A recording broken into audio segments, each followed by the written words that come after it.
Great. Thanks, everybody. We are cruising into our next presentation now and bringing things a little bit closer to home with a presentation from City of Darwin now about leveraging change to harness opportunities, City of Darwin's new approach to waste. And it's a double act, which I'm excited about. A dual presentation. I'm hoping, a double act is going to exactly what we need right now. This is great. So we have Eric Lede, Project Officer for Climate Change for City of Darwin, and Ron Grinsell, General Manager, Engineering and City Services for the City of Darwin. So if you wouldn't mind, 2 presenters, twice the round of applause. If you can manage that for me, that'd be great.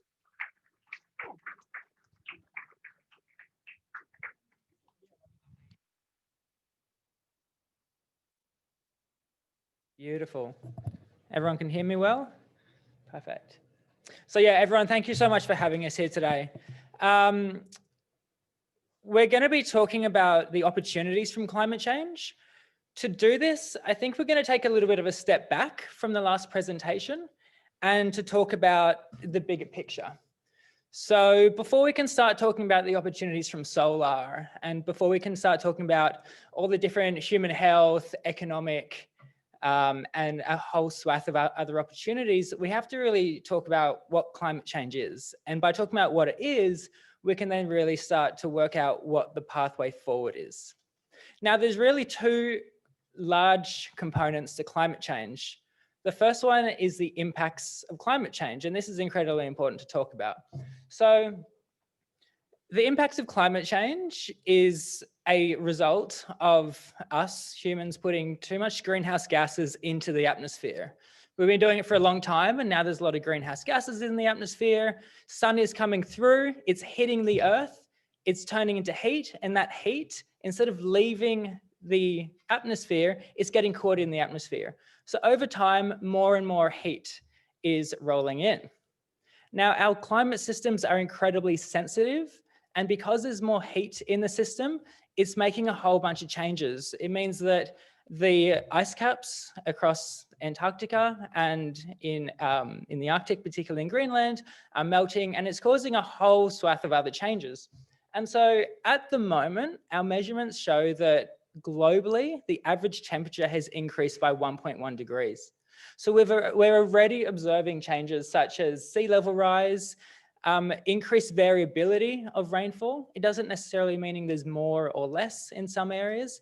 It just means that it's coming down a lot heavier, particularly in this area. And so this is actually a really important idea of climate change, is that all different areas are going to be impacted very differently. So the Darwin area is going to be impacted very differently to Alice Springs, as it will in Sydney, as it will in different places in Europe, for example.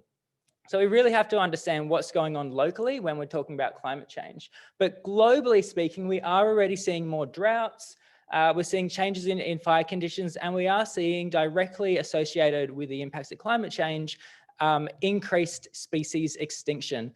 And now this is the relationship of both the direct impacts of a changing environment, but also from humans developing. So it is a very, very closely linked system of both us and the environment. So we have several pathways in front of us. We're already at 1.1 degrees warming, and the global climate policies that everyone's talking about at the moment is going to get us to about 3.2 degrees of warming. And this is assuming that everyone hits their pledges or their promises in how they're going to reduce their emissions. If we slightly miss those pledges, then we're going to see large scale changes globally that are going to have massive implications for human and other natural systems. So that's one part of the climate story, is that the environment's changing, it's going to have big implications. But the other part of the story that people talk about a little bit less is that we have to hit net zero emissions.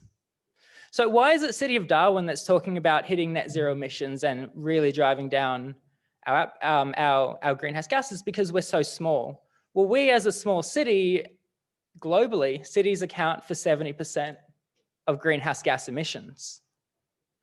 We also account for 70% of the global waste as cities. So although we are quite small, we do play a larger role in the bigger picture altogether. Now, waste plays a massive part of this. In Australia, it's 2% of Australia's greenhouse gas emissions.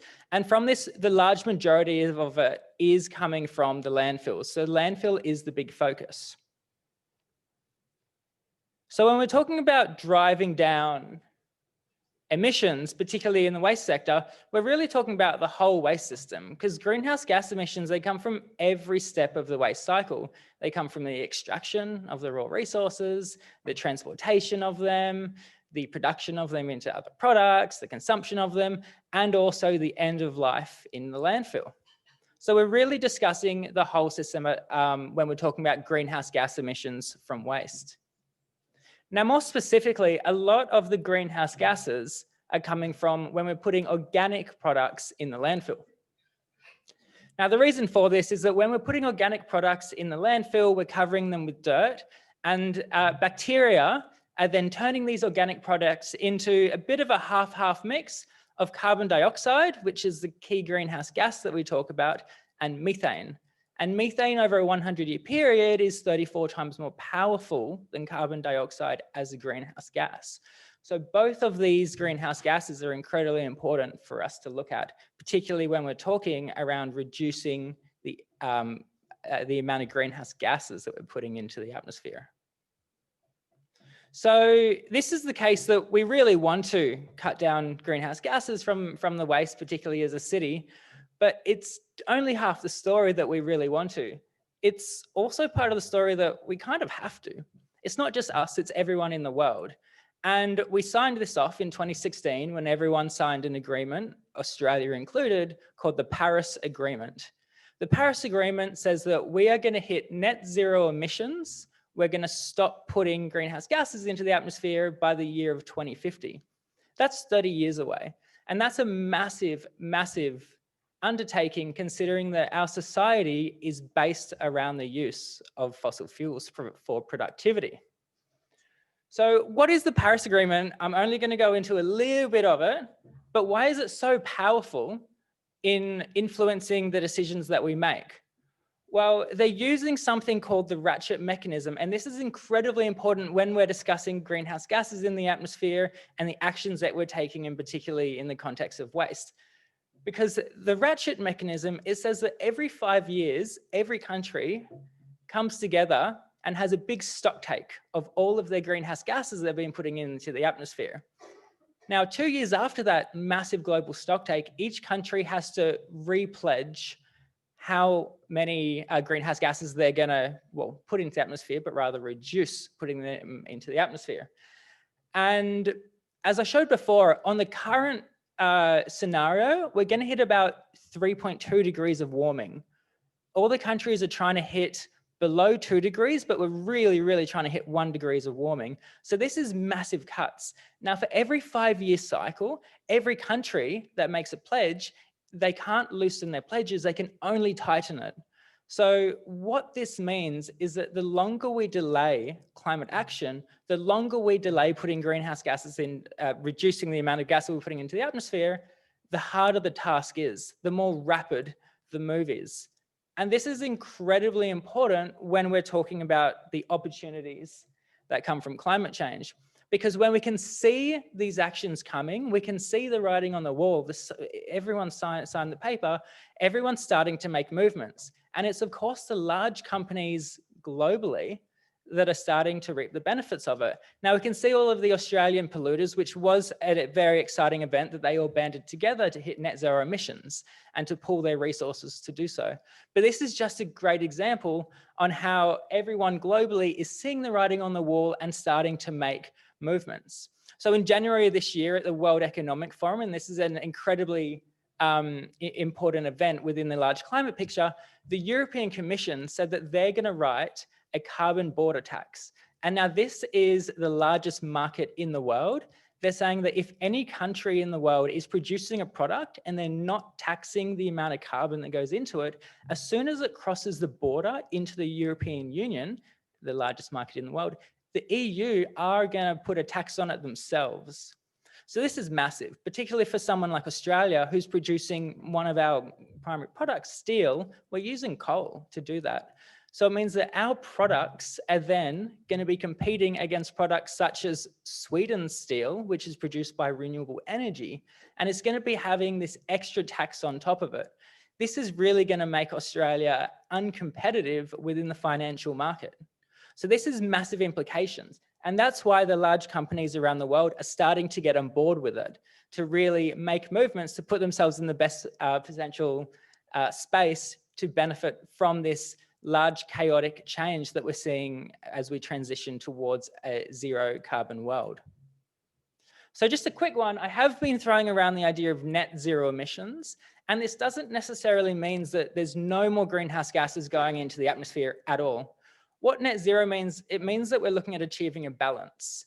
It means that the amount of greenhouse gases that we're putting into the atmosphere is equal to the amount that we're pulling out of the atmosphere. So if we're putting 10 tons into the atmosphere, we then have to pull out 10 tons to really equal that net zero. And this is quite important for the scenario, is that when we're discussing net zero and moving towards net zero, it's really about cutting down the amount of gases we're putting into the atmosphere from including our waste systems, but also restoring the natural ecosystems to really support drawing that out of the atmosphere.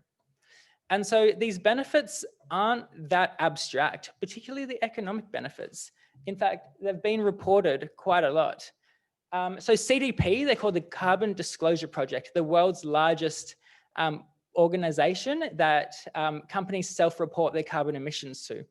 Last year, of the 500 biggest companies in the world, 215 of them self-reported both their resources that are at risk of climate change, but also the benefits that they can achieve.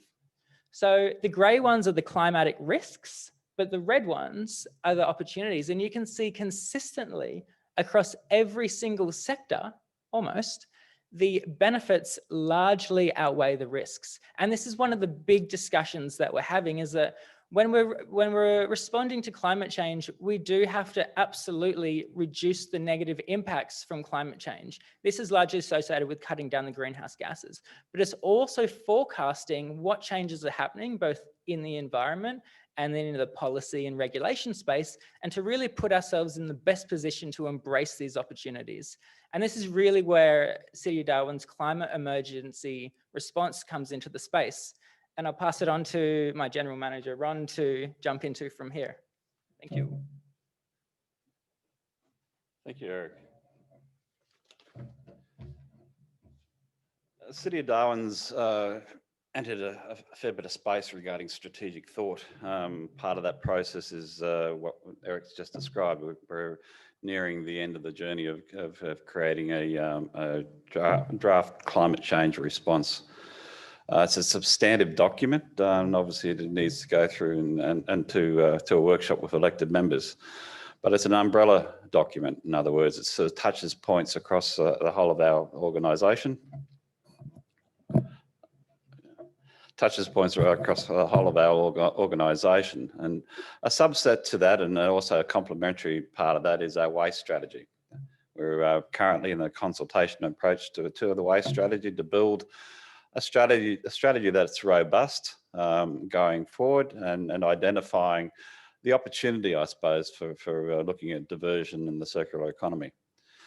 It's a very important aspect of where the City of Darwin wants to head, having that link between strategies. And certainly we've also got a greening strategy coming through, which once again is linked back towards and talks to the climate change response. So we've got a few balls in the air right now. Just to give a bit of an understanding from our department, it's engineering and city services. We have the operations, we have the design, we have the construction, we look after all our infrastructure. And we have environment and climate change and waste as well. So we probably have a touch over half the workforce, probably about 60% of the workforce out there that does everything regarding the City of Darwin, besides the regulatory realm.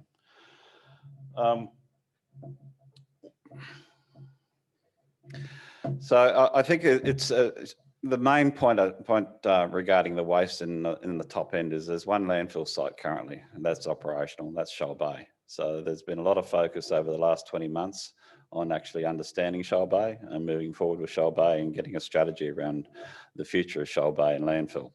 Certainly the principles of diversion and of waste to Shoal Bay is the primary driver. We need to ensure that we don't we maintain an active space whereabouts we divert as much as we can and look at opportunity. Part of that, as I've indicated too, is the activities we're doing at Shoal Bay, and I'll go through briefly what they are. We started a contract this year on the 1st of April with Veolia. That contract was built on KPIs based on diversion and taking waste out of landfill. Thus far, we've probably diverted green waste around about 5,000 cubic metres. And half of that is commercial waste, which was previously going to landfill, and now it all goes. It's diverted. It's actually been improved, and there'll be future improvement in that space. Pete's, which has a contract with Veolia and active in that space, and all green waste currently is taken off site as an improved commodity. The other thing we're looking at or we've enhanced is ferrous and non-ferrous metals. Thus far, we've taken about 1,000 tonne out of that space, which otherwise would have been within landfill. The other things, and these are lower hanging fruit regarding sort of, but part of that is to make sure we try and divert as much as we can from going in the landfill. One of the benefits of taking green waste out of landfills, obviously Eric's just alluded to, is that there's the breakdown over time, but it's also better compaction rates. And what we do then is get a better compaction rate. We save airspace, we reserve airspace for the future. So it's a cost saving and a longevity for Shoal Bay going forward. So green waste, ferrous, non-ferrous metals are quite easily dealt with now, and 1,000 tonnes gone up thus far over the last, I think, 2 or 3 months. The other thing is that we also have HPA out there, and obviously that's a recycle shop. That gives us the opportunity to actually sort of divert anything else that would go into landfill, and that's a recycled use that goes back to the community and has obviously tangible benefits for the workforce there as well.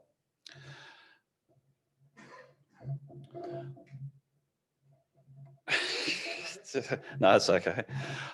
So this is earmarked going forward is okay. What are we doing with the waste strategy? Well, the waste strategy is looking at opportunity. What do we know goes through our rubbish system, whether it's curbside or direct to Shoal Bay. To complement the strategy going forward, we have to understand what our waste cycle is. And we're undertaking audits out there to understand what the volumes are going forward. They will be complemented by curbside audits as well. So we need to understand what waste streams and volumes, so we can actually predetermine then what to do with that and what activity. The other thing is that we go through a cycle as well regarding green waste. Obviously, when we do get a cyclone up here, it becomes a bit of an issue of getting green waste to Shoal Bay or to an alternate site. We've got an alternate site at Lede, which would be activated should we have a cyclone, but that's only for our contractors for green waste. That's stockpiled, then we would take it back to Shoal Bay. If anybody's been to Shoal Bay recently, we're almost completing the weighbridge out there, but the weighbridge is actually future-proofs our site as well. What it will also have is once we get into a situation where a cyclone arises and the need to sort of take green waste to site, we open up both lanes. It's a 2-lane weighbridge. It's an in and out. So the situation in the past when you have long lines of traffic trying to get into Shoal Bay will be changed. It also, by moving it forward to the site, we can activate the master planning for the site, which is a critical component of Shoal Bay going forward. We see longevity out of Shoal Bay. We certainly see it beyond 40 years as an active site. And the further we invest into diversion and the circular economy, the better that will be and lasting long term. Regarding what you see up on there is that's actually a new cell that we've built. We're taking control over. We're just waiting for the final sign off from EPA. But that's cell 6. So it's a fully lined system. That's where the normal waste will be going into, and that will give us probably 5, 6, 7 years, depends on usage.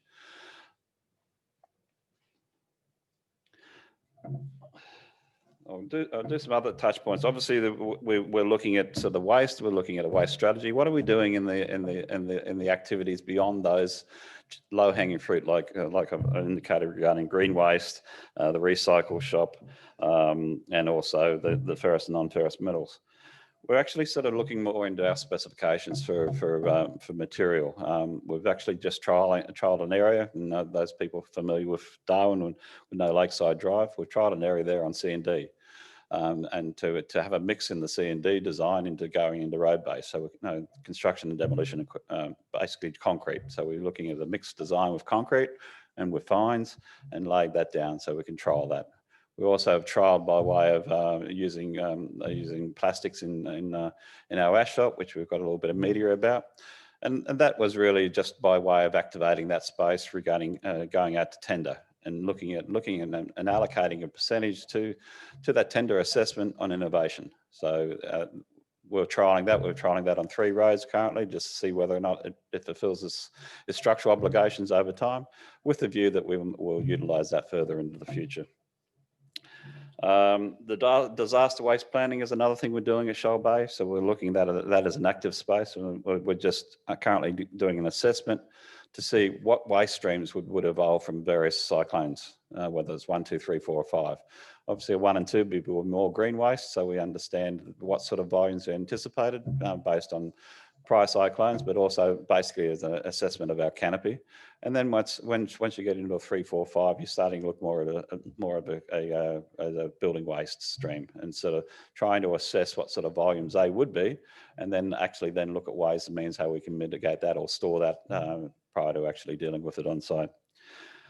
The other active space we've just completed is obviously our pre-cyclone or hard rubbish cleanup. We've changed our model this year a little bit better to actually sort of better segregate at the source. And what's that proven is we've got more volumes coming through, but it's also actually by segregating at the source, actually at the pickup point, we've actually then sort of diverted that waste out of, which otherwise would have went into landfill.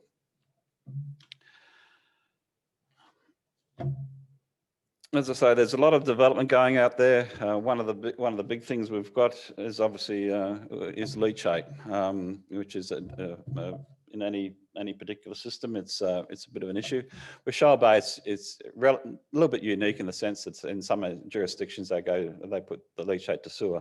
We have to deal with leachate right now. We've got 2 systems currently with the EPA for their consideration and approval in due course to actually deal with a short-term solution, hopefully, and then a long-term solution. Part of that long-term solution is also to look at some IP around treatment of PFAS. So we're going through all the waste streams and this is a holistic approach regarding Shoal Bay. So there's a lot of I've got an active calendar of about 120 items we go through every week, and just go through and things to do with waste, and when we have our weekly meetings. So it's notice that Nick from Violi is sitting in the back here. He's certainly been a partner in this in this journey over the last few months. But what I'm alluding to is the connection we have with where we're going from a climate change back into waste, and the connection we have holistically across our department, our organisation, of integrating those strategies and making sure that they actually talk to each other. And I think that's the really important thing about it. We can't treat it in isolation. Eric's painted a very broad picture initially of where we're going in the world. We can look after our own backyard. What we're trying to do there is do things smarter with the essence that we need to sort of whatever waste comes to Shoal Bay, whether we can recycle or divert that. The other critical part of this is obviously to at some point in time deal with the actual source of the waste. A lot of the waste we do get is obviously, well, it's rubbish. But if we change the source and change like the single-use plastics and everything else, that will evolve. Less waste coming to landfill. Now, that's a very generic sort of approach to us. I'm happy to field any questions because there's a lot of activity in that space. We can talk about volumes and things like that, but how they intertwine. But it is a very, it may be a simple site, but there's a complexity in actually integrating the whole process. And I'm happy with the progress we've got so far. I'm happy with the progress we're going from a strategic point of view. And once they interconnect and once they're accepted through council, I think there'll be landmark sort of documents leading the City of Darwin forward. I think that's about it. We got end of slides, is it, Eric? Or? Yeah. Oh no, sorry. The only one I didn't talk about was landfill gas, which is probably a significant part of this as well. We do extract landfill gas. We do have a relationship with LMS on site. We have a 1 megawatt system. We're actually sort of looking at future expansion of that as we draw down, because once we draw down the leachate out of the system that's still captured in the cells, that will then materialize over time into landfill gas. So the generation of landfill gas into the future will be sort of there will be quite a long time frame. They've been active on site for several years into a contract. We anticipate by better management of the bores and also the recovery of the bores, we will get a better extraction of landfill gas or methane over time. So once again, that's an outcome, but if we can generate that back into a usable electricity source, we can put that back into the grid, which is what we currently do now. The other activity on site this financial year, we're putting out PV cells across the roofs out there. So we've got a grant there that we've actually now be materialising. We've got a new building going in there as well. So we'll try and use that roof space to actually sort of generate sufficient power to offset some of our power usages on site.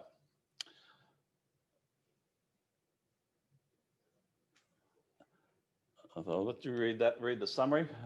There's a lot of work there. There's a financial outcome. We have a huge financial investment into Shoal Bay.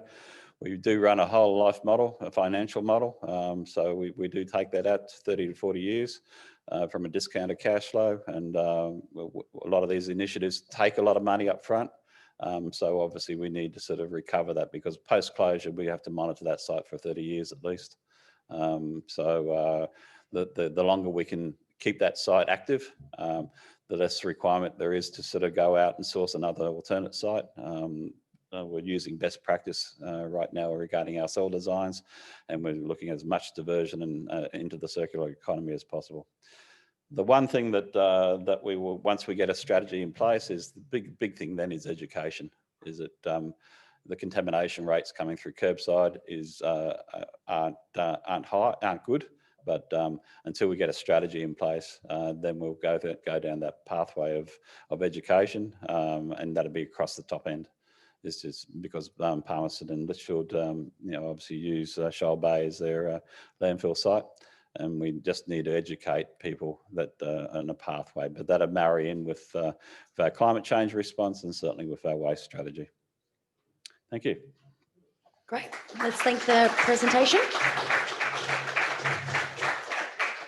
Were there any questions? We've got time for maybe one. Yep. Oh, Emma. Yay. Hi, I'm Emma from East Arnhem Regional Council. Hi, Emma. I was just wondering if you're able to claim any carbon credits from your Shoal Bay site with the landfill gas capture and the composting that you're doing out there? We can probably talk to that. We're well aware of where the carbon pricing going is into the future, and any contractual arrangements we have with the company that's extracting the methane out there, we take that into consideration. Eric can probably talk to that a little bit more regarding sort of where that pricing model is going to. But because we're aware of that, we would actually incorporate that in any future negotiations for contracts. Cool. And I was wondering if Darwin's going to get FOGO.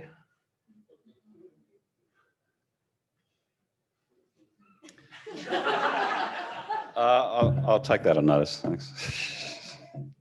Would you need a financial incentive from the Northern Territory government in order to do that? I think the outcome to our master planning to identify the capacity, I suppose, going forward. But more importantly, I think our strategy is at the coalface, Our strategy is identifying those sources, and then we've obviously through Legant are aware of where we have positioned ourselves regarding sort of the future. A lot of this has been silent in the past. We've taken about 20 months to get to this point since I've been here, and I think what I'm trying to do is say, well, we are actually sort of trying to advance ourselves as best we can, and into the future regarding the strategy, and that is for the whole of the top end, not necessarily just ourselves and our neighbouring councils. So yes, it's I think there's opportunity there. I think I can't preempt what the strategy is going to be dealing with because that's fairly holistic. I can't preempt what the audits will reveal.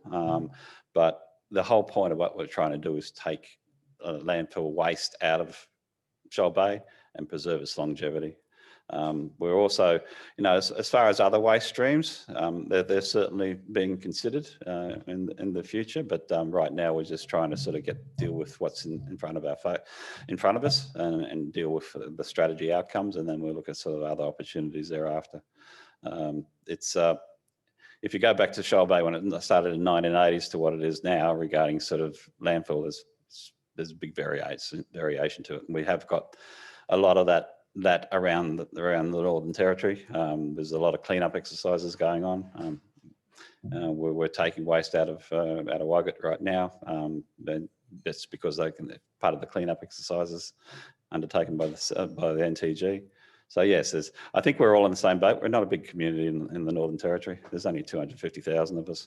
So we're happy to sort of help with advice or anything else going forward. What we're trying to do is get our place in order. Will you share your waste audit data with us? Yeah, I don't see why not. I think the reality is that's what we're trying to do is look at those streams, but look down in a bit more of a detail. We're doing on-site audits, obviously, as the trucks come through. That's part of the exercise, but that'd be complemented by curbside audits as well. So we just need to understand the volumes. We have, people have talked about organics. That's great, but Darwin gets hot. So how often are you going to pick it out of the bin? So the end of the day is that there might be a commercial organics part of it. We're considering that as far as the waste stream going down into the mulching exercise.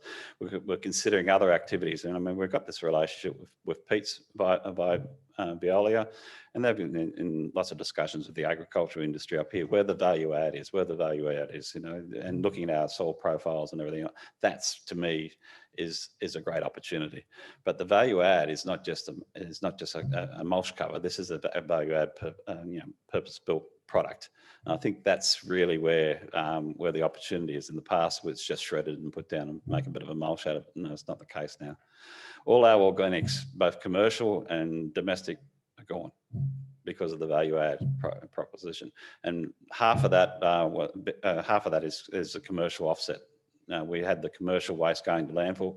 That 5,000 tonne or 5,000 cubic metres that is described, half of that would have been commercial or would have been in landfill. So we diverted, the domestic was already diverted. We've now diverted the commercial, and the volume it's all gone. So there is a market there, and there is a market for value adding. But once again, it's a volume thing too. So, but certainly, we'll get into that space. We'll bring it back through Legant, and I'll do another presentation at some point in time once we've developed that strategy going forward. Obviously, we need to deal with the elected members and make sure they're happy with that. But it's certainly been a driver from our elected members, and also, I mean, the world's going that way. And that's why it has to link with the climate change. Great. Can we please thank Ron and Eric for the presentation? Yep.